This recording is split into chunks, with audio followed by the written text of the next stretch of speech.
was wondering how much LeBron hate I'm going to get in the chat today, and right when I pulled it up, it's the first thing that's in the chat. Is it the very first? Yeah. What Who would have thought, Dave? Just read it out. Who would have thought?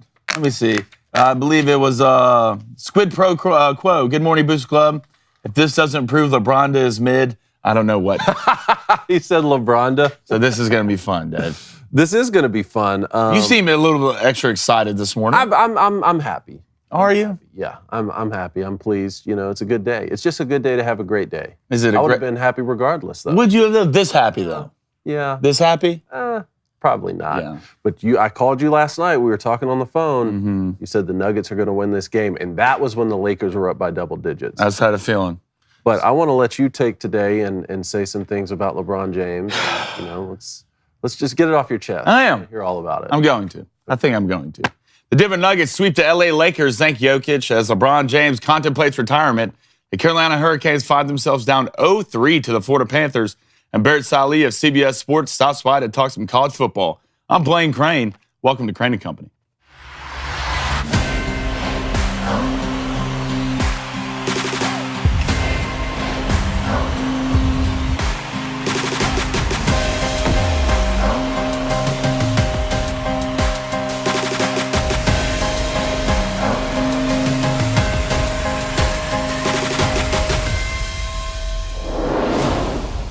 LeBron James, a name that echoes to the halls of basketball greatness. From his humble beginnings to his ascent to NBA stardom, his career has been a testament to hard work, skill, and a commitment to excellence. With each game, each season, he has etched his name deeper into halls of basketball history. LeBron's journey has been one of a relentless pursuit, overcoming challenges and rewriting records. From his early years with the Cleveland Cavaliers to his championship runs with the Miami Heat and the Los Angeles Lakers. He has shown athleticism, court vision, and leadership. He has captivated fans around the world with his inspiring performances, leaving an undeniable mark on the game and inspiring a new generation of athletes. LeBron James' career is a shining example of what can be achieved through talent, dedication, and the desire to be the best. We can save the GOAT debate for another day, but remember greatness when you see it, and that is LeBron James. Very well Not done, bad right sir. there, huh? Very well done, man. Put it away. Some stuff to clean Put up it here. away. Hold on, Put it Studio's away. getting a little bit messy. Hey, hey, Michael got swept twice now. Huh? Okay, Michael Those were got swept. 3-game series. Okay, that's the difference, huh? That's the difference. I'm just going to put this right here, actually. Can you just not today? Just, Can you just right not? there, just for today, okay? I mean, will Jokic miss a shot? I don't disagree with anything that you've said there. Okay. You know, and I do think that, you know, if we're going to talk about sports, we have to have the ability to discuss someone's greatness apart from how they are off the basketball. Have to. You know, now, yes, I am a little bit more giddy than usual today. I can tell. Because I used to pull for LeBron James. I used to be a fan. I bet on him every single year in that trilogy that he had against the Golden State Warriors in the finals. You know, Yeah. I defended this guy when he left to go to Miami after leaving Cleveland the first time and said he has the right to go play basketball wherever he wants. He gave everything to Cleveland. Then comes back, wins a championship for them. But we're talking about two different eras really in a guy's life. And after he really blew up and had sustained success in the NBA, you know, he really, I think, wanted to become an activist more than a basketball player. For sure. And, at a time when, and it's not just, that's the thing, it's not just the desire to become an activist. We were talking about the passing of Jim Brown this past weekend, who, you know, lived through a time when he sort of felt like he had to get involved in social activism, right? But some of the things LeBron James has stood for over the past 5, 6, 7 years, it's unfathomable to me. And this last one of telling Brittany Griner she shouldn't even want to come back to the U.S. because the United States is so despicable. I'll never pull for this guy again. So, yes, I'm happy that he's knocked out of the playoffs. But I still agree with everything that you said. He has left his mark on the game. I don't think he's the greatest basketball player of all time, but the type of career that he has had with this longevity. It's insane. What did he have last night? 40 He had 40, 10, and 7. 40, 10, and 9, I People think. forget the man's 38 years old. Borderline triple-double last night, putting the team on his back. It's incredible. Well, he's having, you got to think, in this year, even at 38, is better than some years, some guys' best Hall of Fame years who are sitting in the Hall of Fame. Mm-hmm. I mean, other than Tom Brady and LeBron James, I mean, there's not been really another longevity that we've seen in a sport like I this. agree with that because Tiger got hurt. Mm-hmm. Tiger got hurt. If that second decade of Tiger's career matched the first decade, I think he's undoubtedly the greatest athlete. But I don't know what LeBron could have done. I know he had a big first half against the Nuggets, but I don't know what else he could have done to beat that team. Well, you know what's funny is you say that, but I don't think the rest of the team necessarily played bad. Not only last night, but I'm talking about in the series. Let's just look at some of the numbers from last night. Anthony Davis, I saw Trade AD was trending today on Twitter, and I want to get your thoughts on this.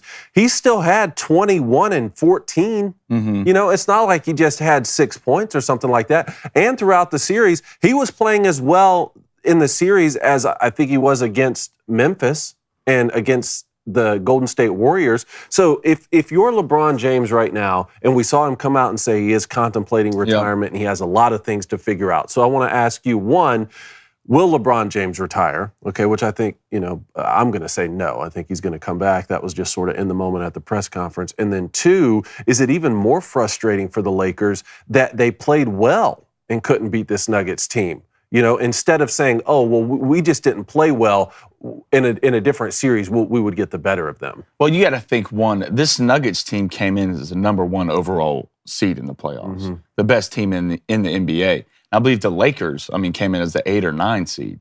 For the Lakers to even get this far, it is a testament of kind of what they had to overcome, trading Russell Westbrook away, getting different pieces. But I'm not surprised by this, and you shouldn't be surprised by this. Right now, Jokic is playing the best basketball I've seen him play, even through his other MVP years. Jamal Murray right now is playing like one of the best point guards in the league. And regardless of who wins, and I know Jimmy Butler's on a mission right now if you really look at it. And there's a lot of similarities the way Jimmy's kind of going through the playoffs, the way that MJ kind of went through the playoffs when it comes to a talking standpoint. Right now, Jimmy Butler doesn't care about money. He doesn't care about fame. He cares about revenge. That's what Jimmy wants. But you're going to run into this Nuggets team. Michael Porter Jr., Tree, Jokic, huge. Jamal Murray, elite. Caldwell Pope, playing good basketball. There's a reason why this Nuggets team was coming in the number one overall seed. And I don't know even if Anthony Davis and LeBron James had big games, I don't know if they win this game. The Nuggets are that good and they're that deep. And that's the thing about it. The Lakers aren't deep enough to keep running with the Nuggets, and that's why you saw a sweep. One thing on Nikola Jokic, so he recorded his 8th playoff triple-double, passing Wilt Chamberlain for the most all time. That's a record that stood, or for the most in a single postseason, sorry. That's a record that stood for over 50 years. Now most triple-doubles in a single postseason, Jokic 8, Wilt Chamberlain 7, Magic 6 in 82, and then Draymond had 6 in 2019. And you got to think of who Jokic is doing it against, too. And I'm not trying to do a knock on Wilt, right? But the guys Jokic doing it to and the guys Wilt had to do it to is a little bit different. And Jokic right now, I'm telling you, 5 years, 6 years from now, if Jokic stays healthy and plays the way he plays, he might be one of the best to ever do it.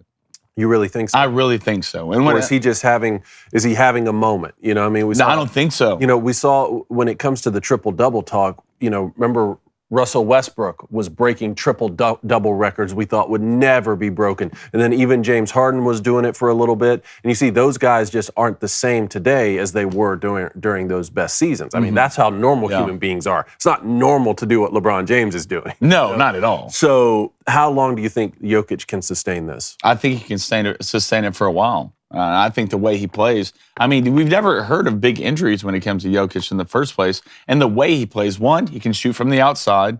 He can face up and play. He can go back to the basket. And he's an elite passer. And this is the way he fits into the Nuggets game and their scheme. And I think if he keeps Jamal Murray around him, the longer he can keep Jamal Murray around him, the better Jokic is going to be at the end of the day. Again, to my point on playing well, the Lakers had a better three-point percentage last night, a better free throw percentage. They had fewer turnovers. They had more blocks. They had more steals, and they had more defensive rebounds than the Nuggets. And lost. And the Nuggets still Jokic hit a couple of shots late. What are you going to do? He hit that fadeaway 3. Sooner or later it comes to us. You mean right before halftime, or right? No, in the fourth, right? with like 2 minutes left. The one I'm talking about, the one fadeaway 4 charges or something. I loved seeing it because he was always making the smart play, and he wasn't doing it in moments where he had to go up and block a shot. He was still going and getting his block. Sometimes you'll see bigs trying to take charges and they look goofy doing it. It's like, man, would you please jump and try and block a shot? It's knowing when to do that. So I've never gotten on board with the argument that if you are playing in the front court, you shouldn't be taking charges at all. I don't like that argument. But at the same time, taking a charge is not necessarily synonymous with flopping. They're two different things. I feel like half of it's acting. Half of it's acting. Half of charges, are there blatant charges out there? 100%. They're easier to call. But half of it, I've watched Marcus Smart for the Celtics act more than Leonardo DiCaprio on that court and watch them call charges. But LeBron goes and cries on the court about it. You gotta sell it, Dave. Go play soccer, man. I heard how great of a tight end this guy was growing up in Ohio. Go play soccer or something. I mean, you gotta sell it at the end of the day. The refs will believe it. Trust me. Give him his Oscar. Hey, let's not like MJ. Let's not like MJ didn't get calls too talking to the refs. I mean, there's a little clip of a video say, hey, a ref looking at MJ is like, hey, MJ, anything you need. All right, you just tell me. I got you. Remember when they were practicing with Magic before the Dream Team, and Magic was like, man, you even enter the lane, they're going to call a foul. I swear. All right, here we go. Cole Frink, his daily $2 donation. What's he got to say? Season end reminder, LeBron is mid, MJ is the GOAT. Cole, I know deep down, you know LeBron's not mid. All right? I know deep down you know it. I get it. I get where you're coming from. But at the end of the day, I think you know LeBron is in the conversation for GOAT status. Just can't root for the guy anymore. Yeah, well, I can root for him on the court. I can. Off the court, is he insane? For sure. He literally tells stories about reading stories. Let's get to some rapid fire here. Just quickly, before we move off from the NBA, I do want to talk about Carmelo Anthony announcing his retirement from the NBA after 19 seasons. Never got a championship, Lane, but he does rank 9th all-time, I believe, on the scoring list. Is that right? And he will go down as one of the most prolific scorers in league history. Look, prime Carmelo Anthony was one of the most elite scorers we've seen. And just the way he played. And a lot of people don't realize all this, but Melo was a physical guy. You really didn't see it in the latter half of his career, but he was a physical guy. I mean, 19 years, 3-time Olympic gold medals. The guy can put it in the basket anywhere on the court. He'll be remembered. And Melo, I mean, who knows? Maybe LeBron gives him a call. Maybe next year, come out and, average 15 minutes a game. Let's get those 12 points. Wasn't he already on the Lakers? Yeah. So what are you talking about? This is what this guy LeBron plays with all the Hall of Famers that have ever He's played like Adam in the game. Sandler. This guy played with Shaq. This guy played with D-Wade. It's like Adam Sandler. He just brings all of his friends. Yeah, well, and you would think he'd have 15 championships by now. There was, I can't remember if it was, it wasn't Richard Hamilton. Maybe Tayshaun Prince. Tayshaun Prince, there was a couple different defenders. I was listening to an interview a couple months ago, and they were each asked, who was the toughest guy in your generation to guard? And they unanimously said Carmelo Anthony, and hands down. And they were saying, there's a lot of guys who will go out there and get 30 against you just because it's the NBA, but Carmelo Anthony would go get his 30 and make you feel it. He'd beat you up. Yeah, he wanted to make you remember that you played against him that night. What do you think Carmelo's legacy will be, moving forward with never having gotten a championship? I don't know. He's kind of in that Chris Paul boat, right? He'll get remembered, but he won't get talked about that much. I feel like he's kind of, is he would you say Carmelo, is underrated? Should he be talked about more? Because literally no one really talks about, especially me growing up in my generation, no one really talks about Carmelo Anthony that much. He was getting talked about when he was in his prime, though. Yeah. That's one of the things when you don't get a championship is you're not talked about as much afterwards, right? Yeah. It's just natural. I know, and Carmelo was a great player, a phenomenal player, one of the best back to the basket guys you'll see. He did get a championship in college, though. There you go. Wasn't that Syracuse last championship? Yeah. They beat Auburn that year. Oh, that's right. Yeah. That's right. All right, let's move on. Let's go to the NFL. I want to talk about Big Ben Roethlisberger here. Did you hear what Roethlisberger was saying to Kenny Pickett when he came on his podcast? I think it's footballing with Ben Roethlisberger or something. He said, I'll be completely honest and super transparent here, and I'm going to get blasted. I probably shouldn't say this, but who cares at this point? I wouldn't say I wanted Kenny to necessarily fail, but when someone comes to replace you, I still feel like I had it. I hope he doesn't come out and ball out, because then it's like, Ben Roethlisberger who? How do you feel about that? I don't like it. You don't? No, I don't like it. Obviously, it never feels good to get replaced. All right, it never does. But I mean, you want to cheer for the kid, right? I mean, you want the kid. Ben, you ain't coming back in there and playing. All right. So if anything, if you like the Steelers, you like the organization, you want them to do well. So I don't like this from Ben. This is out of character for me with Ben. And usually don't hear this from Ben Roethlisberger, too. The Steelers organization is usually just really buttoned up, especially, with Mike Tomlin, the way he runs the ship. So Ben, it's almost in that Ryan Tannehill boat. Yeah, I had a bigger problem with Ryan Tannehill because Tannehill was still on the team, saying that he didn't need to mentor Malik Willis when he came into the team. My biggest problem with that was, you're not necessarily wrong, but why are you saying it? Yeah. You should be fully focused on trying to have the best season you can have.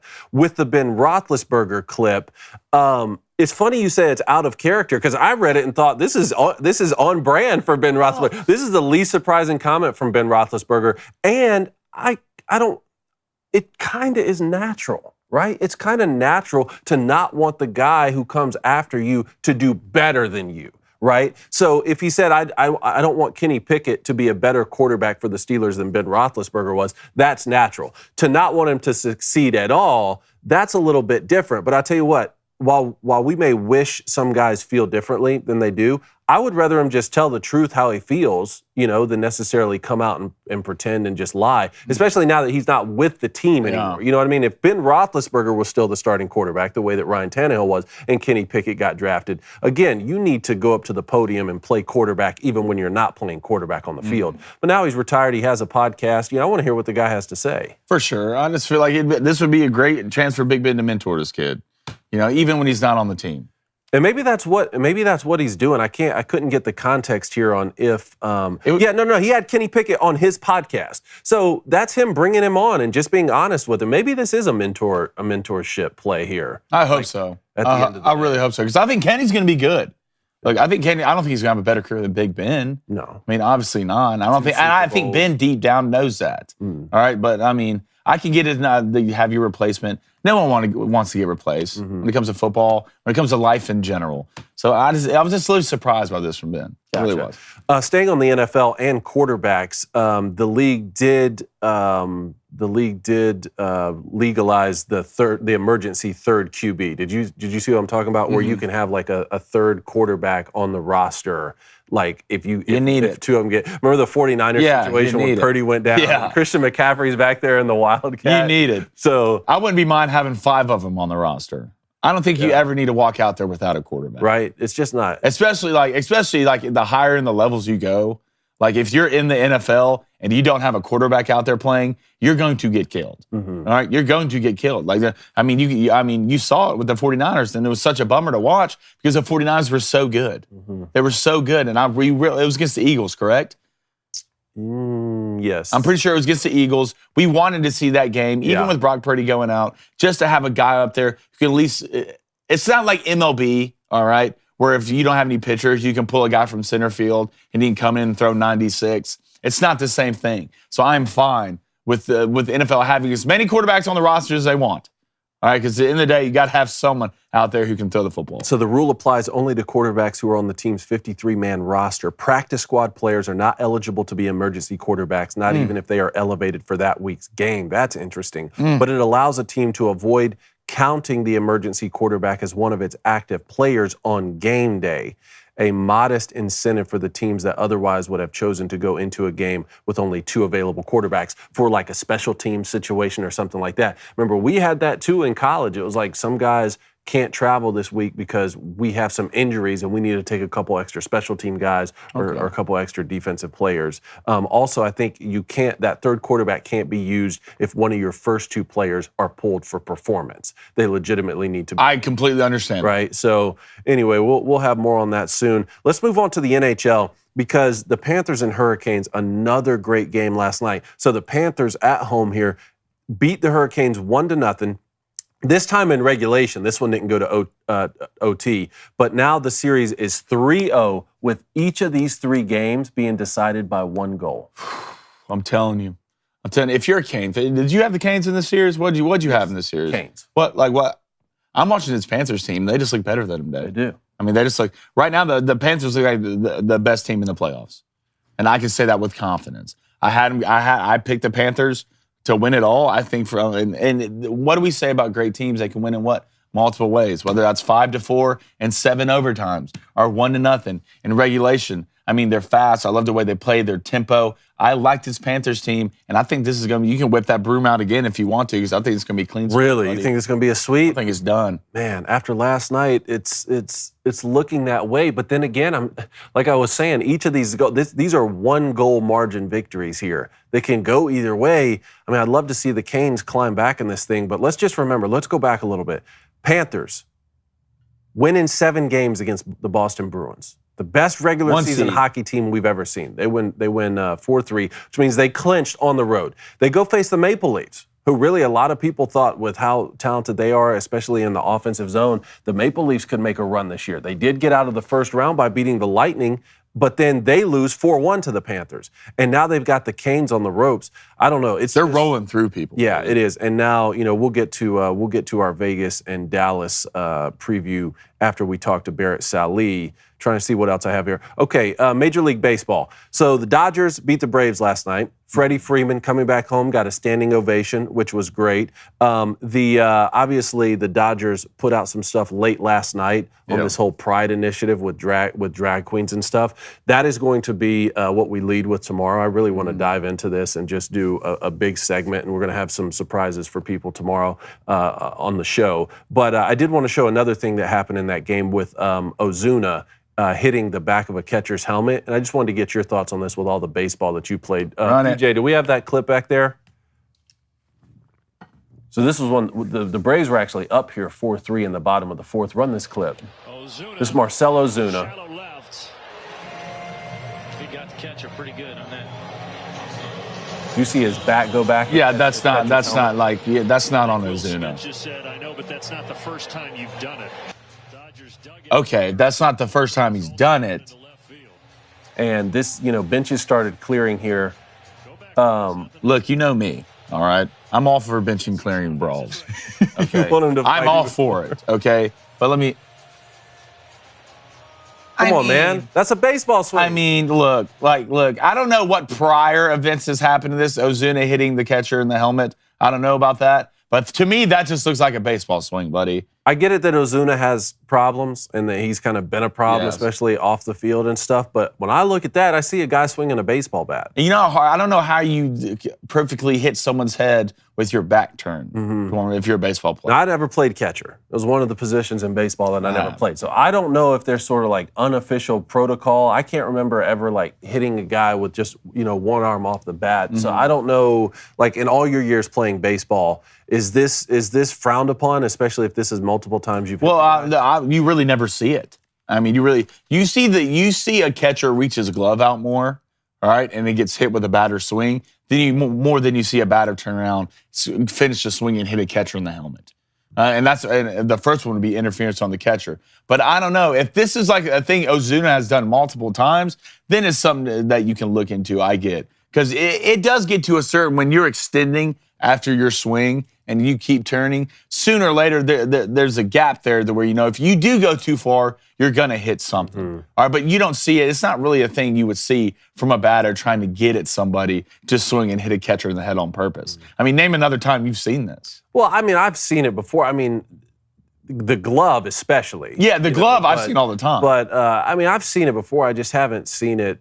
Either you can tell that it's being done on purpose, Yeah. Well, the prior things to me, that's what it gets me. Yeah. If this has happened before, multiple times, all right, yeah, now we got a problem because now I feel like you're doing it on purpose. And then this is something we need to figure out. But the way he kind of reacted, too, it felt accidental to me. But with Ozuna, you never know. Man's insane. Yeah, well, it was good to see Freddie Freeman getting a standing ovation, and like I said, we're going to be talking about this drag queen thing with the LA Dodgers because everything's just getting out of hand with professional sports right now, and I don't. But at least the bases are bigger. Yeah, at least the bases are bigger. I don't know what Rob Manfred is doing, but anyway, we're going to talk about that in depth tomorrow. Do not miss tomorrow's show. That's all for Rapid Fire. So let's go to the Booster Club before we get Barrett Sallee of CBS Sports in here. All right, let me get to these donations. Jimbo Eagle, I know we hit this, but we can talk about it again. What do y'all make out of Melo's legacy? No matter what, I know I'm personally forever grateful. He brought a championship back to my hometown.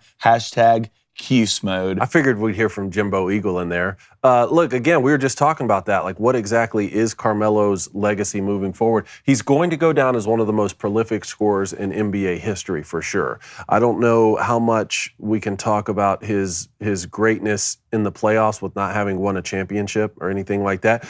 Do you get some Tracy McGrady type vibes with Carmelo Anthony being a great scorer that he was, but not getting a championship? I see that. And I still think if Tracy McGrady, both eyes worked, he'd be the best player to ever play in the NBA. Hands down. The man was doing it out there with one eye. Well, we talk a lot about, when Jim Boeheim was retiring, how great of a college basketball coach he was at Syracuse, but he only got one championship. That was something that we were saying. Well, that was Carmelo's year. Yeah. And that was a year when he must have been 1 year older than LeBron because they came into the league together. Carmelo got 1 year at college, won a championship, while some of those other guys jumped directly to the pros. So at least he has that championship. Let me ask you this. Are you taking prime Melo or prime Klay Thompson?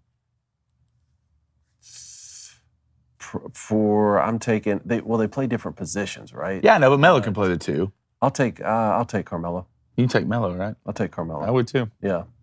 All right, let's go. Cole Frink with another $5 donation. Cole, thank you, brother. I'm sure this is going to be a great donation. Can't wait.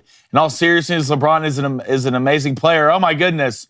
But off the court, he's incredibly toxic, which outweighs his skill. And that's what a lot of people, turn down LeBron because of what he does off the court. There you go. It's just, and it sucks. It really does. As a LeBron fan, it sucks to see who he has turned into off the court because I remember a kid, coming out of Akron, Ohio, who's just happy to be there. And again, I don't blame him for trying to stand up and speak on important issues. I've never been in this camp of the shut up and dribble crowd, right? Like if you feel that something's weighing on you or if you think there's something that you need to speak out on and use your platform, I'm all for it. But what I see is a guy who from a very young age was the best of the best at something. So people surrounded him and never told him no, right? He got surrounded by yes men and sycophants for his entire life. John Morant right now. Kind of like John Morant right now. And you run that experiment long enough and you think you know everything about everything. Mm-hmm. And you don't. It's like you don't have the expertise to be talking on some of the subjects that you're speaking on. And that's sort of what has rubbed me the wrong way about LeBron James. Yeah, I agree. Let's go to Chris E. $28 donation. Chris, thank you. Says, here's $28 to celebrate me leveling up to 28 today. Thanks for giving me the sports knowledge and passion I'd never thought I'd have. Keep being great, and also, go blue. Go blue, buddy, and happy level up day. Leveling up today. You $28, man. Hey, we're both 28. Such a weird age. I don't know how to feel about it.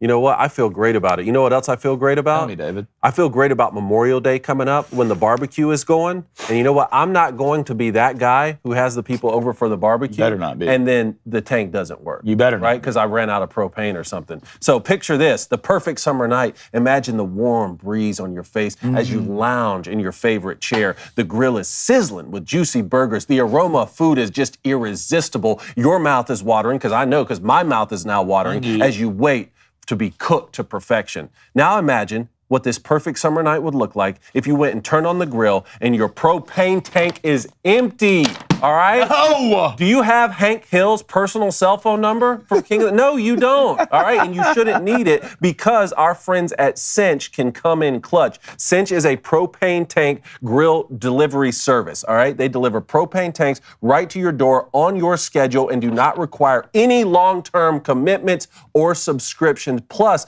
delivery is completely contactless. You don't have to wait around the house. Track the order with the Cinch app from anywhere. The perfect summer night wouldn't be complete without Cinch. Go to cinch.com. That's CYNCH.com, or download the Cinch app on your phone and use promo code BOOSTER, BOOSTER, to get your first tank exchange for just $10. You can't even get a coffee for that price, all right? That's cinch.com, promo code BOOSTER. This is a limited time offer, and you must live within a Cinch service area to redeem it. Visit cinch.com/offer for details, and do not have your Memorial Day or your Father's Day ruined because you ran out of propane. Killed it, Dave. Rushed. The pros of propane. There you go. Cinch. About Cole Frank, $2. Cole, appreciate all the donations, brother. David, did you hear? All right. The draft is coming to Green Bay. Draft in Green Bay? The draft's in Green Bay. So I can't wait to watch them pick a bunch of defensive players from Iowa. I wonder what the odds are for Green Bay to take a wide receiver in the first round. Eventually, it has to hit, right? No. It doesn't. I don't get, look, they didn't do it with Aaron. I don't know when they'll ever do it. Yeah. I mean, they took 2 kids from Iowa. I mean, your defense isn't the problem. Your defense has been good. You have no weapons on offense, and especially Jordan Love, who no one's believing. Let's go to Cope 19. Canes have been putting up almost double the shots on goal and seem to be controlling the puck well when they're at full strength.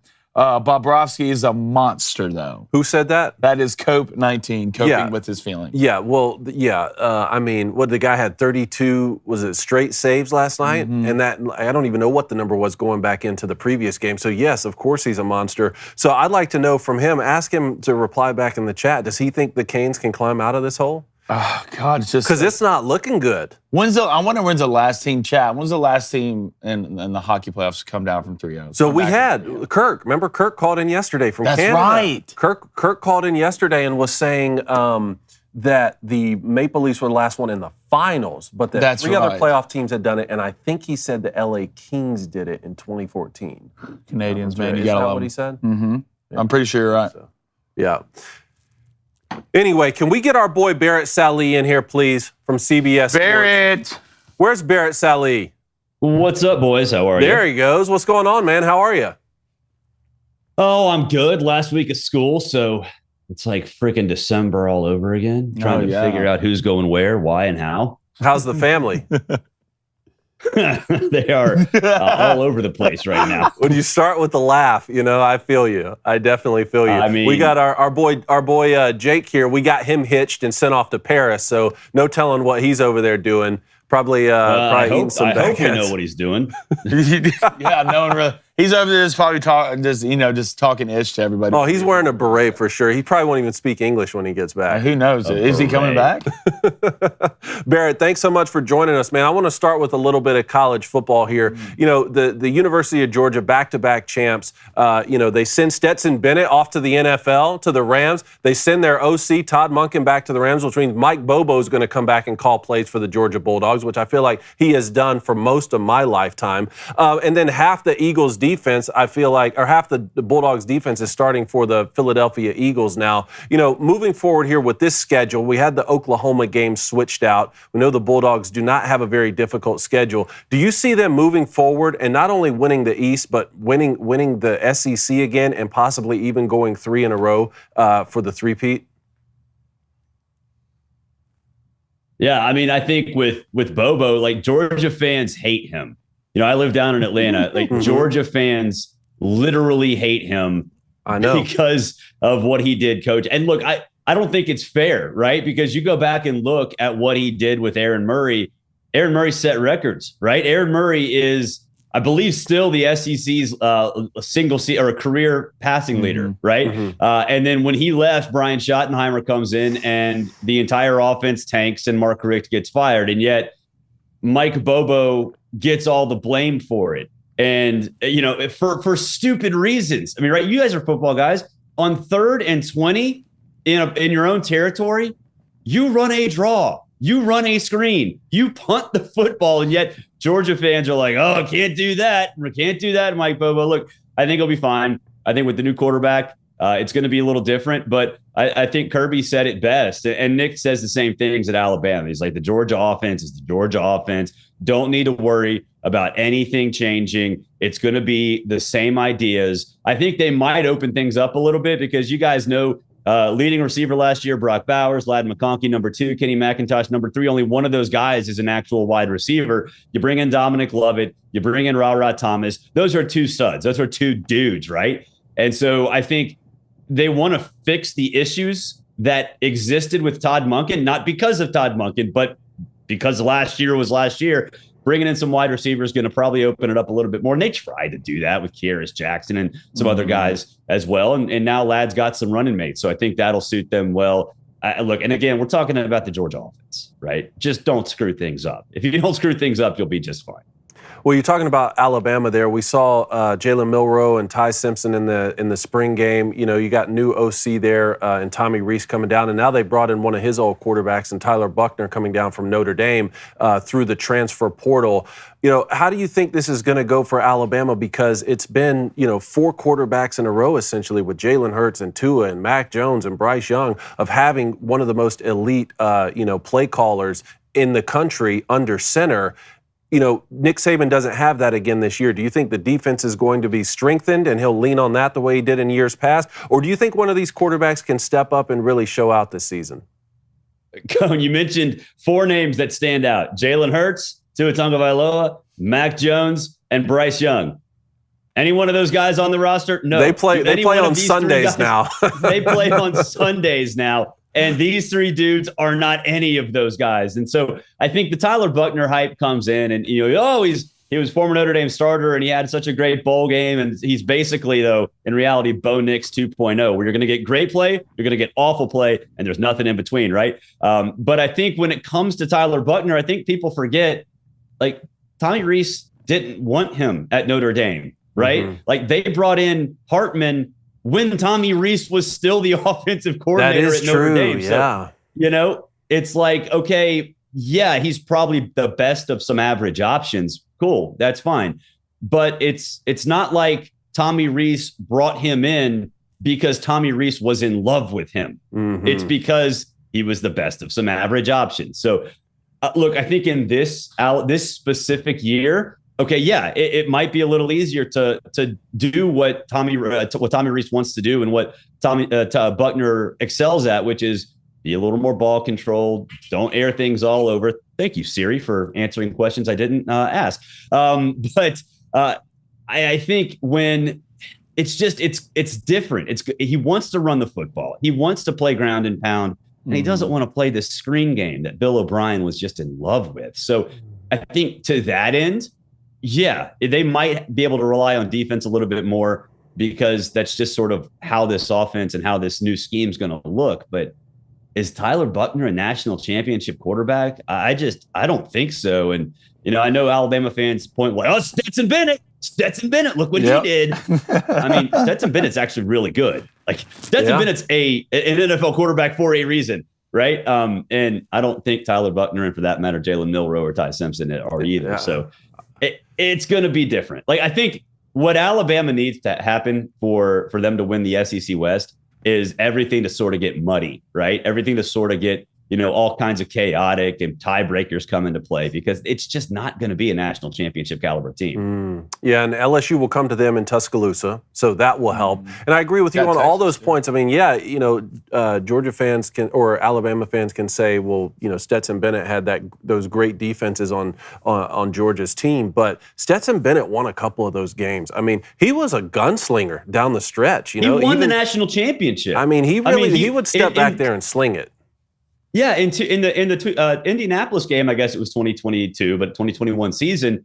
I mean, look, we were talking about maybe benching him for JT Daniels in the first half, and then in the fourth quarter, it was like 3 plays. A.D. Mitchell done. Let's take the go ahead touchdown, and then it was down the field. Brock Bowers done. Like, he literally won the national championship game in the fourth quarter against some dude named Bryce Young.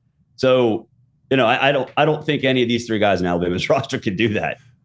I think Stetson. I think Stetson was a good player. All right. I think he was good, but I think you could put a lot of good players at the quarterback at Georgia with that roster and win a national championship. I agree with that. But Blaine. Okay. Good. which is Stetson. I think slightly above, really good is what I would call him. Would you even call any of these Alabama quarterbacks good? Yes. I feel like you could put probably Jalen Milroe back there. Hell, you might even put Buckner back there. Buckner could probably make it to the Natty and maybe win it. I don't think they're beating the Buckeyes. I don't think they're beating the Buckeyes in the semifinal. I think so. Hell, I think you could probably put me back there, and it would have been a 7-point game. I don't know, man. I don't think so. No way. I referred to Tyler Buckner like Bo Nix 2.0, right? And we saw it in the bowl game. It was bam, 50-yard touchdown or 30-yard touchdown run, and then just mind-numbingly awful interception or fumble or bad decision in the zone. Like it was up and down and up and down, and steadiness like literally did not exist. Like it's a myth to Tyler Buckner. So Barrett, let me ask you. So if you put Bo Nix back there for Georgia, does Georgia win the championship? Say yes, Barrett. Yeah. Well, okay. Thank you. Okay, but here's the thing. Okay, here's the thing. Bo Nix with Kenny Dillingham as his offensive coordinator? Yes, because he was awesome with Oregon last year and he was awesome as a freshman at Auburn. The 2020 version of Bo Nix, the 2021 version of Bo Nix, I don't know about that. I think Todd Monken did a great job too, Colin. Todd Monken did do a good job. We were breaking down some of the plays, some of the stutter routes they were running to Ladd McConkey. So, I mean, how much do you guys think Georgia's going to miss having him call plays this year? I think it's Mike going to be Bobo big. coming back. Yeah, I think it's going to be big. I think you're going to be able to see it this year. But I wouldn't be surprised if we look up one day and Georgia's still in the national championship game. I just feel like their roster. I think Georgia's. I 100% think that's going to happen, but I don't think they're going to step back from a play calling perspective. I think Mike Bobo, again, getting back to what we talked about earlier, Mike Bobo gets way, way too much criticism because you look back at what happened. Now, granted, they hired Brian Schottenheimer. And I don't know what Mark Richt was thinking when that happened. But, I mean, it just went straight downhill. I wrote a story on CBSSports.com when Bobo was hired, just comparing and contrasting what happened when he was there and then the fall off. And I would argue that the absence of Mike Bobo is the reason Mark Richt got fired. Wow. I like that. I agree with that. Well, I know we kind of brought up Bo Nix, but let's talk about Auburn a little bit. We see what Hugh Freeze is doing in the portal. I know we had some Jarquez Hunter stuff and some stuff come out, but with what Hugh Freeze is doing, can you see Auburn maybe making a little jump this year and maybe making a little run? Peyton Thorne from Michigan State. Yeah, okay, two things on Auburn. And like, look, every Auburn question has to be sort of has to be framed in the sense of it doesn't take an awful lot for a big jump, right? Because Auburn's schedule is always difficult, but it's about as easy as it's going to get. Yeah, you got to play Alabama and Georgia. You got to do that every year. Both of them are at home. You get Vandy as the rotator. Okay, that's great. You play Cal as you're out of conference, right? So even if Auburn played the way it played last year, it's going to go 7-5. Right? Even if it did exactly what happened last year, it's a 7-5 football team. So we're talking about a jump from there. At least that's how I frame it, and that's how I think it's going to go. Peyton Thorne's a good quarterback. Peyton Thorne is an awesome quarterback. The running game, it's going to be relied on. And Blaine, I know you had an ISO rant about Jarquez Hunter and all that's going on. And look, I have 100% agree with you. Awful timing.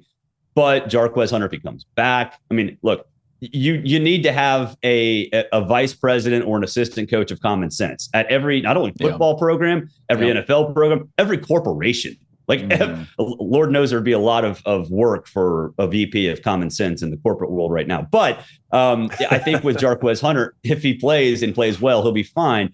And they've done so much on both lines of scrimmage, right? I know. You're not going to go get a 6'5", 330-pound offensive lineman that has feet like a ballerina. Like, those guys don't exist in the transfer portal. So you go get quantity. Yeah. You just go get a bunch of dudes and see who develops. And he's done that. And same thing along the defensive line. So I think because of the schedule and because Hugh Freeze is a much better coach than Brian Harsin, which isn't saying a lot, but it's true. And I love Hugh. I'm not knocking Hugh. I think he's a great coach, in fact. But, his offense is going to click. It's going to be more consistent, and defensively just be average. And that's kind of the blueprint and the path for a lot of these schools now. And if that's the case, it's a 7-5 floor. 8-4 is attainable. 9-3 Yeah, I mean, that's Ceiling. the optimistic. Yeah, that's the optimistic. But I mean, if everything bounces your way, why not? I think that could happen. I think if you're Hugh and you can win 8 games, I think that'll be a tremendous coaching job, hands down. And if you win 9 games, they might build a statue for you. And who are the 8? Who are the 8? Do you sneak a big one? Do you sneak Georgia at home in Jordan-Hare? Do you get Alabama late in the season in the Iron Bowl? Like that would be another feather in the cap if it's 8. I mean, you guys know real well, and I do too, because I went there. Alabama versus Auburn in Jordan-Hare. I mean, you always say throw the records out. I mean, it's really hard for Alabama to win in Jordan-Hare. Yeah. And it's the Bermuda Triangle, man. The weirdest stuff happens there. And that's what makes it a great rivalry, Yeah, Auburn Jesus is looking over Jordan-Hare when the tide rolls into town. That's true. But, I mean, okay, let's say Georgia, you'll lose to Alabama. There's, LSU, sure.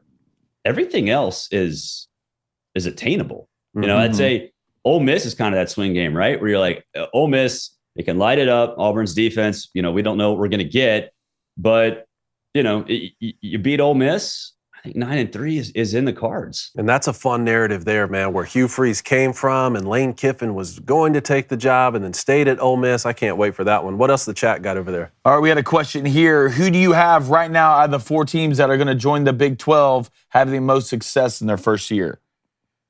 So I actually, not to self-promote, I actually had a chance to sit down with Gus Malzahn a couple weeks ago for about an hour. And we talked about Big 12 and what his view of it is, how he has to change some things and how he has to approach recruiting and all this other stuff. And I do think, not because I talked to Gus, I mean, I thought this going in, but I do think it's UCF. You got a superstar. Yeah. I mean, John Rice Plumlee, a legit superstar. Yeah. I don't think folks remember the dude led the SEC in rushing, not as just a quarterback, as a player across all positions. And he didn't start playing until, late September in 2019. So he's playing center field on the baseball team, for God's sakes. He's doing it all, man. He's doing it all. So I think because UCF, it already kind of has that built-in Big 12 style. And other teams do. I mean, Houston kind of does too. And, it kind of goes back and forth, the Big 12. 2 years ago it was defensive. Last year was actually offensive. But UCF comes in and they're kind of already set. They've got dudes from Florida. Like if you have players from Florida, from the state of Florida, you have a nice foundation. And then Gus has brought in like 18 or 19 transfers. Like he's killed it in the transfer portal. So I think BYU, I just don't see it. They lost a lot of players up front on both sides. Cincinnati with Emory Jones. I mean, Emory Jones, we're all in the South. We kind of have a preconceived notion about what he is. And I mean, with Houston and Dana, I mean, I tried to stop. I mean, I kind of forgot how to judge Dana because he was at West Virginia, sort of at an outpost. Now that he's in a spot in Houston where there are Texas players, okay, maybe he comes back. It's one thing to win in Texas as a Big 12 team. It's another to win at West Virginia when you're in the Big 12 and sort of out on an island and can't get those players. So, I mean, it's hard to figure out Dana. It really is. It might depend on how many Red Bulls he has in the morning. But I think UCF is. I had to quit the Red Bulls. Huh? I had to quit the Red Bulls. You quit them? Celsius. Yeah. Ooh, Celsius. Okay. 2 more here for you, Barrett. We're with Barrett Sallee of CBS Sports, one of our favorite friends in the sports world. Check out his stuff. A couple of the other storylines around the country that I find fascinating are, one, the ACC. We talk a lot about this FSU-LSU matchup that's going to start, and everyone really likes Florida State this year. What's Clemson going to think about that with Cade Klubnik at quarterback? The state of Texas, to me, is Texas going to, we always say Texas is back, and Texas A&M is back. What's going to happen with Steve Sarkisian there with the Longhorns, and then Bobby Petrino as the OC with Texas A&M? And then on the Pac-12 side of things, I think they have the best collection of quarterbacks that I can remember in a long time, with Caleb Williams and Michael Penix Jr., Bo Nix, Cam Rising. What of all those that we didn't hit on, what's the best storyline going into college football for you? I think the last one, the Pac-12, I know, those of us on the East Coast or South, in the Midwest, wherever, we kind of look at the Pac-12 as a joke, right? It's like, oh, yeah, Pac-12 after dark, they start at 10:30, nobody can watch them, whatever. You better watch them this year because, like you mentioned, not only are the quarterbacks there, but they've got a lot of returning players on both sides of the line of scrimmage at some key schools. Washington's got a lot of those guys.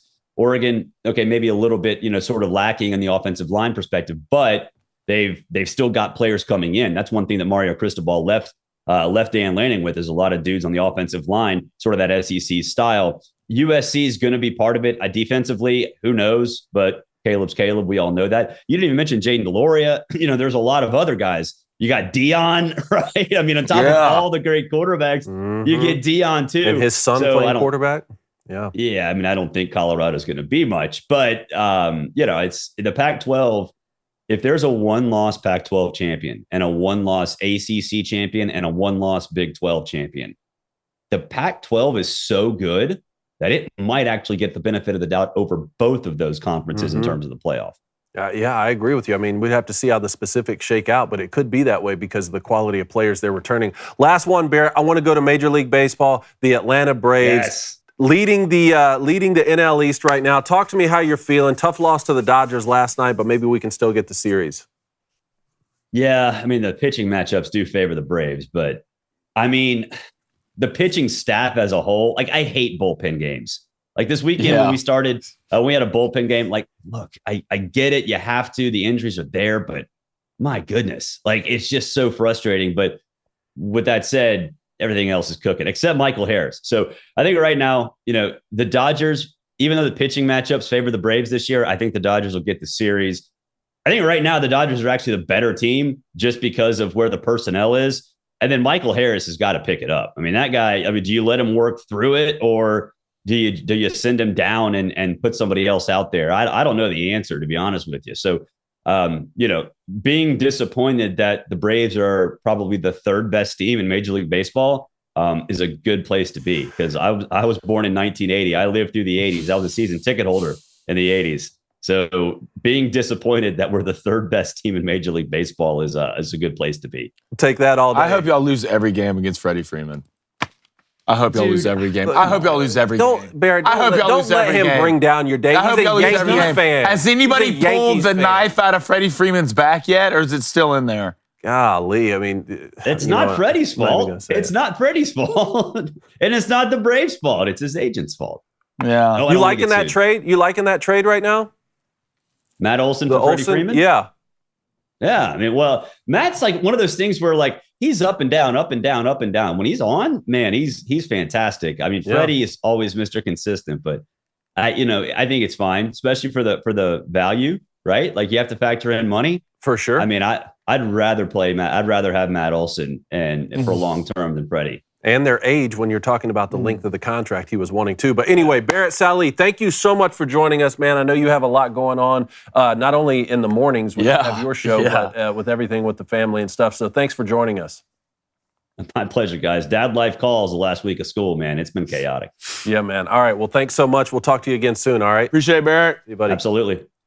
Oh, man, Barrett does a great Are you ready job. for that dad school life yet? Huh? You ready for that school life, Dad? They're going to dad school. Oh, yes, sir. Everything you need to learn is right over yes, sir.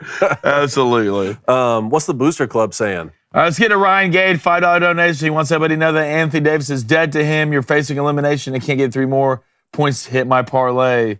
Look, man, it sucks to suck. So it's a personal thing over there. Yeah, trust me, buddy. I get it. Let's go to Spellba, 451-743. With the knowledge that Xavier Worthy fighting a broken hand last year and the addition of A.D. Mitchell, will Texas have the greatest wide receiver core in college football history? It's funny you say it because, yes, I mean, I think Texas will undoubtedly have a great dynamic duo, but Texas A&M too. We were talking about this with Jim Nagy, with Anais Smith and a couple of the guys that they have on their roster. Now you put them into Bobby Petrino's offense. So the wide receiver core and even, I mean, look, we know what Texas is going to start at quarterback with Quinn Ewers, one of the highest-rated quarterbacks of all time. And he had Bama on the ropes last year in Austin before he got injured. What's Texas A&M going to be able to do at the quarterback position? You know, you still have Max Johnson on the roster, but it sounds like Connor Wegman's going to be the guy.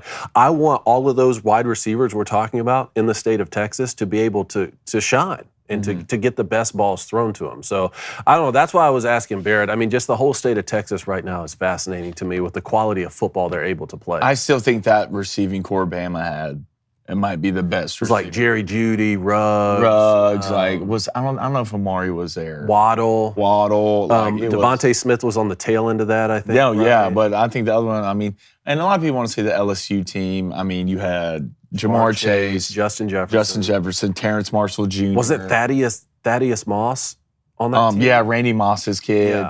Yeah.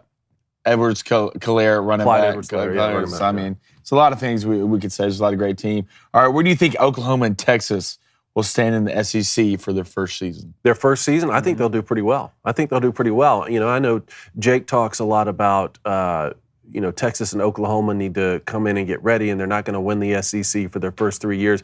And while that part may be true, I think that they are going to still be above the middle of the pack. They're going to come in and beat a lot of these teams. Now, I think what Texas and Oklahoma are going to find out pretty quickly is that it's an every week situation in the SEC. Like, if you think going on the road to Starkville and playing Mississippi State is any fun, like I assure you it's not. You can lose any week. And don't let Vanderbilt start to get some things figured out, because that sort of easy win, that everyone's like, ask Florida about it last year. Billy. But I say that to say the Big 12 the last couple years, you can go get a loss anywhere. Look at Kansas figuring it out. Kansas State was playing great football. TCU made the college football playoff last year. Baylor plays physical football. Oklahoma State is a good football team. So there's great football to be played all around the country. I think Texas and Oklahoma will do fine when they get in.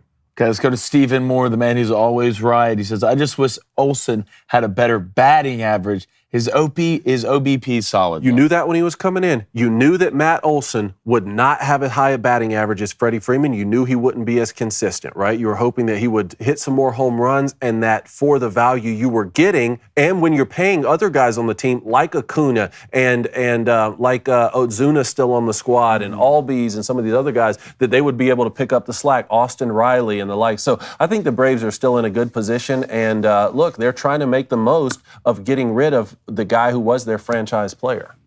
Let's go to Jack Hogan, $5 donation. Appreciate it, Jack. Says Auburn is currently the 12th seed in D1 baseball with good performance in the tourney. They can get into that 8 to 9 range. Look, just make it. All right, I think they kind of got robbed when they were in the top 25 when it came out there. I think Auburn's a good baseball team. You guys were saying that, yeah. Yeah, well, the thing about it is you just seem to be playing good late.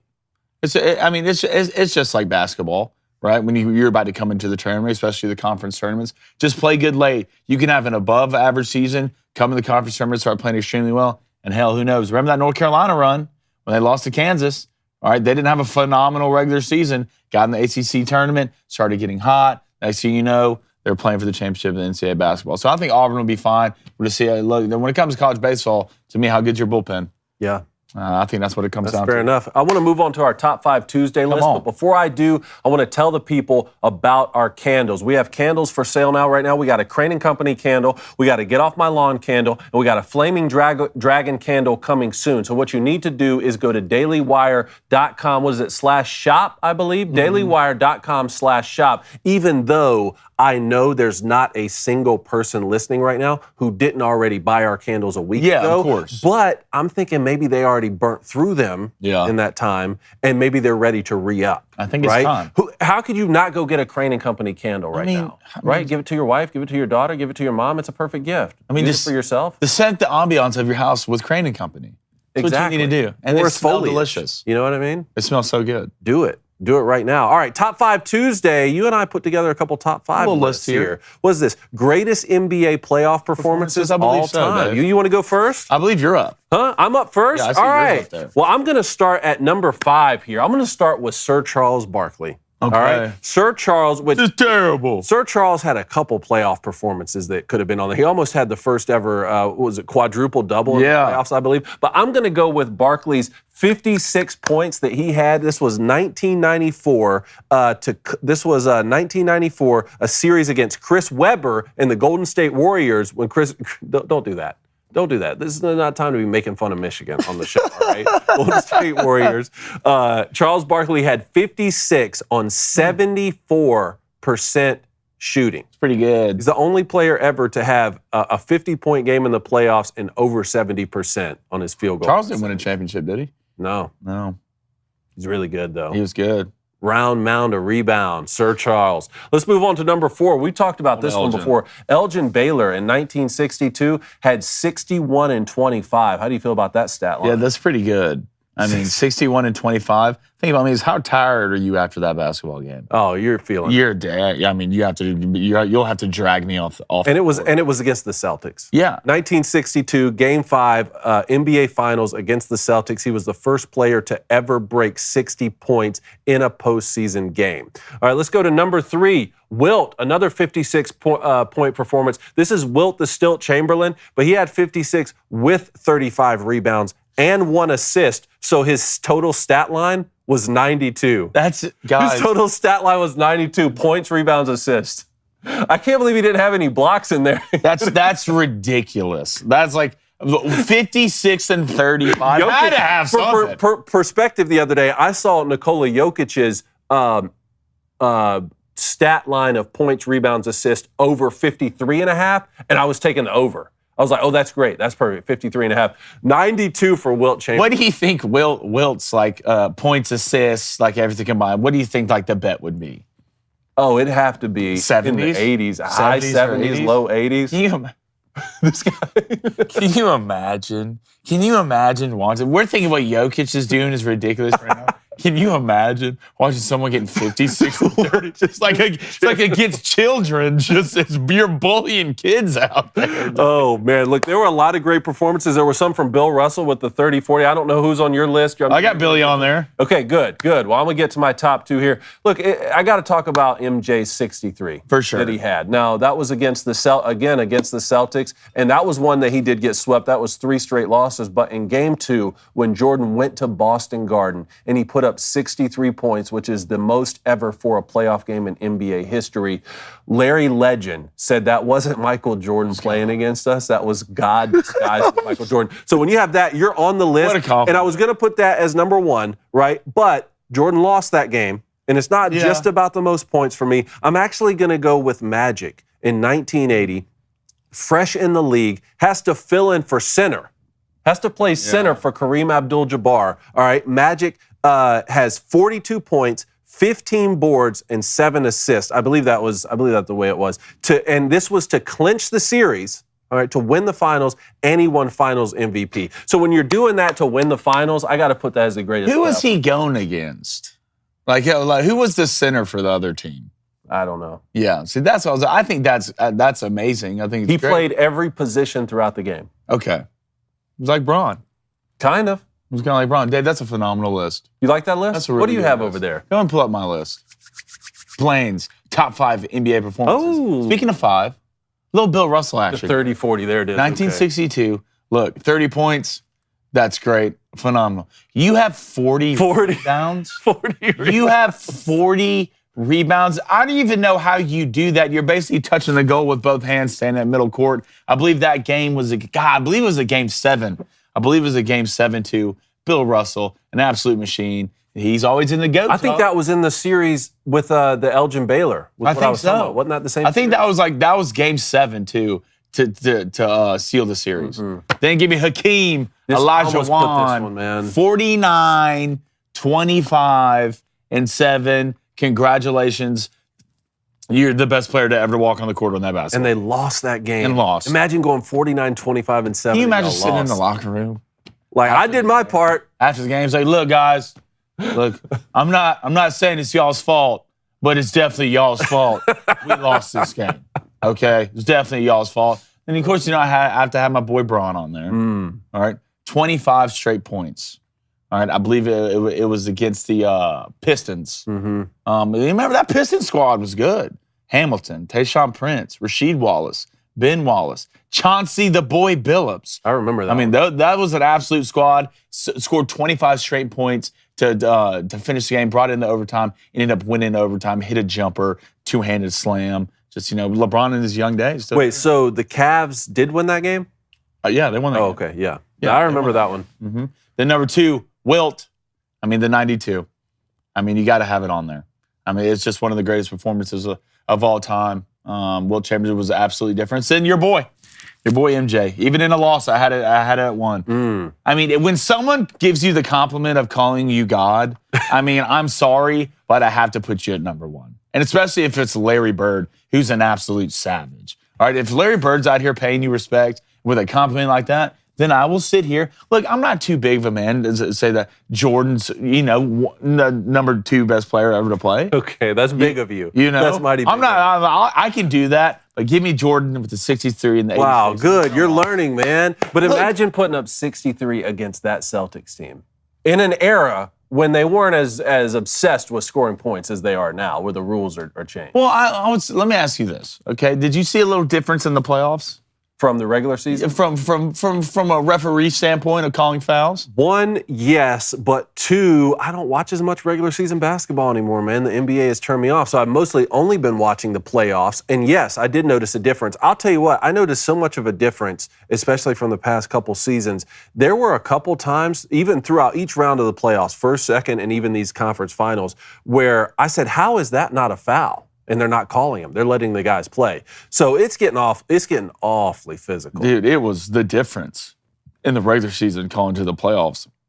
It was drastic. Now, that Celtics team and those Piston teams in the late 80s, that was just a regular day of basketball. Yeah. So but I don't think basketball should be called like that. Okay, so you don't I don't think it should be. It's not football. I don't think the playoffs should start like, here, punch me in the chest. It's not a foul. I agree. I don't think it should be called different. Like, call the game the best way to call it and do that all the time. I feel like there should be contact, a little bit of contact, obviously. I mean, it's basketball. But I think you should have freedom of movement, freedom of shot. And a lot of these, I mean, and even with these fouls not getting called, you're still seeing 123 to 120. Yeah. 120 to 118. Mm-hmm. So am I surprised? No. But hey, phenomenal list right there. Well, before you go to the Booster Club, let's do a little preview here. We got Celtics Heat tonight, and this is game 4. Miami up 3 games, and this one's in Miami. And I'm pretty sure the Celtics are still favored to win the series. To win the series? I'm pretty sure they're still favored to win the series. Yeah. If that's Down true, 3-0. go on DraftKings right now and use our promo code and smash the Heat to win the series. I might be wrong, but I saw it. I don't know if it's yesterday. I don't know if it changed today that the Celtics were still favored to win the series, down 3-0. Well, Miami is favored for the first time in a game in the series. They're favored. The line is 1.5?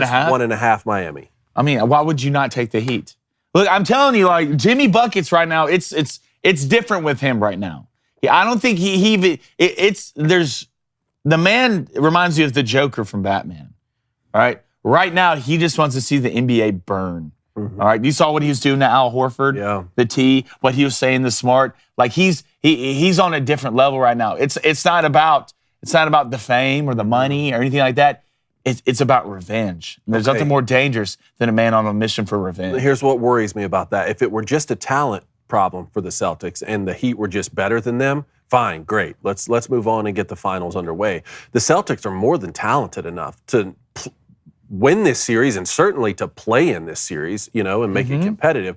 And with Al Horford, like you talked about, that sort of older presence and being a mentor to some of these guys, my question is, have the Celtics already quit or not? And that's not something you know before a game when you're trying to figure out whether or not to bet on them. I just can't sit here and think that the Celtics have quit. I mean, especially with the guys that have on that team. Maybe it's more of the identity they had last year. They're such a gritty team, defensive-wise. Like, they were out there having fun playing basketball. And I still think, I think the Heat are going to win the series, but I think the Celtics can pull a game. Well, if it means Joe Mazzulla keeping his job or not, then I hope the Celtics get a couple wins here. And make this, I want to see a great series anyway, but I just like Joe Mazzulla. I just don't imagine a coach getting fired even if you get swept in the Eastern Conference Finals. I hope not, but look, we just saw the Bucks coach. Well, they got put out the first round. Yeah, but he won a championship. I mean, true, but that roster is way too talented to get put out in the first round. Yeah, I agree, but to get fired? You have Giannis. You agree, Chris Middleton. Yeah. You got guys on that roster. Still, like the Heat at this point, man, I don't know what's going to stop them. All right, last one quickly here. I want you to help me preview Vegas and Dallas in the NHL. So this will be Game 3, and now it goes to Dallas. So this is a different situation than we were talking about with the Canes and the Panthers, because at least now Dallas gets to go home being down 2-0. If you're anything like you and the Stars, like, you got to win the first one. But if you're the Golden Knights, you're just trying to get one. Mm-hmm. That's all you want. The thing about me with a lot of teams is, like, I know we're seeing different, but I never get too worried losing 2 on the road in the playoffs. All right? That's what's kind of supposed to happen. If you can pull one, phenomenal. It's great. But now you're coming back home. The Stars have a good enough squad to go roll with the Golden Knights, especially, I think, at home. I think this series goes 7. Really? I think this series goes 7, but I do think the Golden Knights, it will be at the Knights for Game 7, correct? The boom, 2-2, 1-1, back to the Knights for 7. Yes. Okay. I think the Knights win to 7. I think the Stars take both at home. So Golden Knights Panthers final is what you have? The Panthers are going to win the Stanley Cup. I've been saying it for weeks. I don't know if I need to get on top of a building and shine it into the sky. The Panthers are going to win the Stanley Cup. All right, fair enough, kid. What's the Booster Club saying? Florida is taking over. Travis Elrod. They might win everything, man. I'm telling you. The Heat. I'm telling you. Hell, DeSantis might run. We'll see. It's hashtag Ask Crain Co. T. Elrod. It's 6-6, a successful first year for Hugh Freeze. You got to do better than that. You got to do better than that. I just know the roster he got. If they go 6-6, that means you make a bowl game. Are we saying they win the bowl game or lose the bowl game? Because if it's 7-6 and he has a winning record, I think Auburn fans can take that and say, all right, let's pick it up for year 2. Look, I'll never get excited about going 6-6. Yeah, you can't. Right, you shouldn't. But I know what was left for Hugh Freeze. Sure. And was nothing. Brian Hart, the cupboard was dry when it comes to that. So give Hugh some time. You're already seeing what he's doing. What are the 6? What are the 6? You go 6-6 and you beat Georgia? I got to pull up their schedule. You go 6-6, maybe you win the Iron Bowl? Look, David, there's not a lot of guarantees in life, but I can guarantee you one thing. We're not going to beat Georgia. Okay, yeah. Right? I remember Matt Moscona coming on here and saying something similar about LSU last year in Alabama. I said, wait, why so fast, my friend? Why so fast? Then LSU beats Alabama. Rosters are different. And then all of a sudden... Rosters are different. LSU's roster was a lot better. Let's look, I don't deal in absolutes, all right? With absolutely no way is Auburn going to... Okay, let's go through the schedule real quick. Hit me with the schedule. All right, you got UMass week 1. Win. We'll see. You can't... We'll see. I watched this, David. You'll see. I was on the UMass is out sidelines. here having pride night before their football game. Auburn better beat them into oblivion. And Coach Hugh coached against them last year when he was at Liberty. I was on the sidelines when we almost lost to Mercer. Okay, so I don't want to hear nothing. Actually, I remember that because I took y'all and you didn't cover. Yeah, all right. Then you go to Cal. To Cal, go beat them. Please. Go beat them. Please. All right, you have Sanford at home. Come on, let's start 3-0. That's 3 right there. Let's get some confidence going in Jordan. You go to Texas A&M. Winnable. You could go win that game. You never know with those guys. I'll say a loss right now on the road, but let's say 3-1. Just we're trying to figure it out here. Trying to get to 6. I'll see how it is with you. All right, Georgia at home. You fought hard. You fought hard, guys. Win 4-1. Shut up, David. 4-1. That's a loss. All right, so right now we're 3-2. New quarterback coming in. Mike Bobo. 3-2. 3-2. All right, you go to LSU. That's a loss. 4-2. We're 3-3. All right, we're 3-3. Ole Miss at home. You are winning that. I'll give us that. 5-2. I'll give us that. All right, Mississippi State at home. Mississippi State at home. R.I.P. Mike Leach. I say you win. I feel like you'll be happy to split those. The Ole Miss, Mississippi State. Win one. Yeah? Out of the 2. Okay. The games are always tricky. Okay. A lot of that has to come with A&M on the road. All right, then you go to Vandy. All right, so are you saying they're 4-4 right there? They lose to Mississippi State? Yes. Okay. All right. Well, I would say we'd lose to Ole Miss before we lose to Mississippi State, but I'm saying we split them. Okay. All right. Then you go to Vandy. All right. Not easy to win. 5-4. Then you go to Arkansas. I think they go beat Arkansas. Okay. Man. So there's 6. I got to see it first, right? Yeah, I'm just saying. Obviously, you got New Mexico State at home. Win. Then you have Bama at home. Yeah. Yeah, no, go ahead and say it. I mean, you can go ahead and say we lost. That one, yeah, y'all lost. But I don't know. First of all, just like we just talked about, weird stuff happens in Jordan-Hare, and you want to send a new quarterback for Alabama into that environment, so that game will be tricky. But let's just say Alabama beats you. I don't know. You could get to 7-5. Look, 7-5. There's no reason. See, the Arkansas on the road is interesting to me because how healthy is KJ Jefferson going to stay? Is Sam Pittman going to get them ready to roll again? That one's going to be telling. I'm worried about Sam Pittman in Arkansas. I'll be honest. His future? Yeah. They were look. I mean, they were. I know they were super banged up, but they were bad last year. You want me to do bets today? Hey, I wrote them up there. They look terrible. So good luck. Huh? I'll do bets today. Let's do it. All right. All right. Best of luck. Hold on. Let me get my. Yeah, get your little handy. All right. Jake sent in some bets. This is, remember, use DraftKings. Use promo code DraftKings here or use promo code Booster on DraftKings. Jake sent in some bets. He wants UCF Tennessee and ECU on a little parlay here. That's plus 242. Right. Yep. I can read that. And then Celtics. No, that's just because I can't read good. Plus 100, man, getting Celtics in the plus money there. Let's see what happens. All right, you're going to take the Padres Nats Nerfy. Is that right? Minus 115. Correct. Let's see. Give me that sound. Give me that sound. Hop on the train.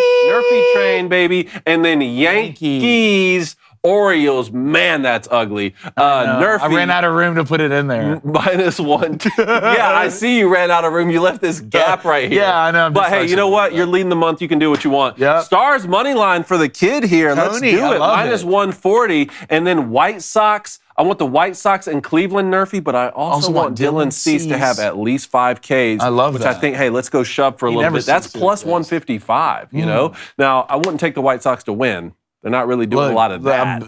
Look, congratulations, Ben, on he has congratulations on the 4th child. The White Sox are terrible. No, they're terrible, and the Celtics are on the ropes. Yeah. All right, and then baby Ace, he wants the Heat money line minus 120, and then the Braves, David. The Braves minus 1.5, so he thinks they're going to bounce back big against the Dodgers at minus. I need your son to start losing bets. You already won I need the your month. son. I've seen this before. I've read this script before. I need Ace Man to start losing bets. You've already won the month, man. Justine, you got to ride him up there next time. I'm not going through that again. What's the I don't Booster know, that Club was saying? kind of fun because you're terrible at it. Yeah, I know. Look, I have coach handwriting, all right? It's chicken scratch. Let's get over it. All right, let's go to Swanee. All right, hashtag Ask Dave and Blaine. That's us.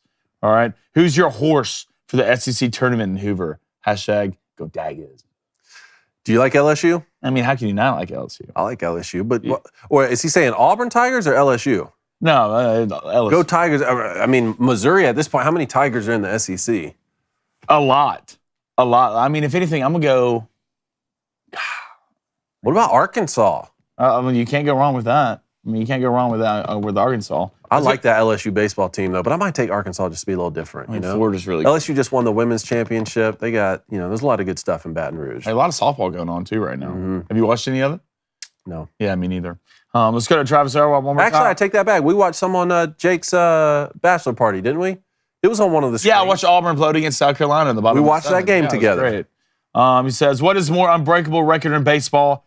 5,714 strikeouts, 7 no-hitters, 2,632 consecutive games, and a 56-game hitting streak. What is a more unbreakable record in baseball? That's a really good question. Some of those are volume stats there when it comes to the strikeouts. And what was the second one? The second one was no-hitters. 7 no-hitters. I feel like the 56-game hitting streak can be broken. You think so? I think so. I think if someone just gets on a magical roll. That's DiMaggio's streak, right? Yes, correct. I'll say that one's the toughest one to break. God. 50, you'd have to get to 57 in a row. That's so many hits. I mean, as difficult as the other ones are, I don't know. Maybe you're right. Maybe it's like the volume stat, because then you'd have to, because at least with the 57-game hitting streak, you could like freak out for a third of a season rather than having to stay healthy for an entire career. I don't know, man. There's a lot of great records that we may not see broken. I was going to Cope 19. Do you think the number of games in these sports like hockey, basketball, baseball detracts from the fun of watching the regular season? The fun of the playoffs? Yeah, the number of the games. That's a good question. They say a lot of people think college football is the only season where the very first game of the season actually matters. Now, that's going to be a little bit less so with an expanded college football playoff. But, I think if you love a sport, you love a sport. Like my father-in-law is out there rooting for the Braves in the middle of the regular season as hard as he does when they're playing in the World Series. Now, I don't watch the NBA as much as I used to in the regular season, and I don't catch every single Braves game when they're playing. But, look, I like the teams that I like, and when the playoffs come around, it needs to mean more in the playoffs. It has to matter more. Yeah, I agree. Let's go to Red Bear and Aaron. Any faith that the Texas Rangers will make the playoffs this year? I don't expect them to win the division, but it sure be nice. The Rangers are Buddy. playing some damn good baseball. Right? I mean, don't just settle with making the playoffs. Look, they're on top of the AL West right now, 29-18. I get it that you're always concerned with the Astros with them starting to figure it out, and they're at 28-19 right now, 1 game back. But, to me, it's like, and they've kind of done this with DeGrom still as like getting injured and in and out and stuff like that. I mean, this Rangers team, along with the Diamondbacks and along with the Orioles, are three of the more impressive turnarounds that I've seen this season. Man, we got some Rangers fans who's walking around here, and they're pretty excited. They're pumped about it. They should be. So I think they are going to make it's a long baseball season, but look, man, like you can't deny if you're playing good baseball right now. It's kind of like Barrett Sallee came on and said, Braves fans are starting to being disappointed to be the third best team in baseball. My question is, does Seattle figure it out? Does Seattle really down the stretch figure it out? Because they're under 500 right now. And then what do the Angels do in that division as well? 3 games above 500. Are the Angels kind of just going to keep, being meh down the stretch? Being the Angels? Or does Shohei and Mike Trout and those guys, do they figure it out and put some pressure on the top of that? I'm never going to worry about the Astros. So I don't know. That's a really fun division in baseball. I'm so ready for Shohei to be on a different baseball team. You ready? I'm ready. As long as he's not in pinstripes. Why not? Huh? Would you rather him play for the Mets? Yeah, because they won't win it either way. Disgust me. You disgust me. All right, now I'm going to have to hear about this from the 6 Mets fans in the office today. Yeah, Mets. Yeah, make sure y'all let him know. Poll, will LeBron play another year? Yes. Yes, he will. 70%. You were quick on that, yes. No. 15%. Oh, 50. Yes. 85. No way. He wants to play with Bronny. Well, I mean, so he's going to play 2 more years. He'd have to play 2 more. I was thinking about that last night. Can you imagine playing the NBA with your son? Not really. You think Bronny's good enough to play the NBA? Not right now. I asked you this, and you said yes. Well, I mean, we'll see. Right now he would get drafted. All right, he would get an NBA draft if he went. Just based off his just blind grade or his name? Well, no, he wouldn't play. I mean, he's got Europe written all over him. But if you're the number 1 pick, do you just take Bronny James and force LeBron to say, you have to finish your career here and then sell a bunch of jerseys? No, because LeBron's right now, when he's almost going to be 40, he's not worth a number 1 pick. I think this one kid though, this 8'3" kid who's 120 pounds soaking. Oh, he's 8'3" now. Yeah, he's going. How do you say his name again? Victor Alavisa, muchacho. That's right, actually. Absolutely. Good show today, Dave. Hey, good show for you, man. Glad we got Barrett on. It was clean, man. It was clean. Yeah, it was really clean. Give me my broom. No, look. Hey, Michael got swept twice. All right? No one wants to talk about that. That was in the first round.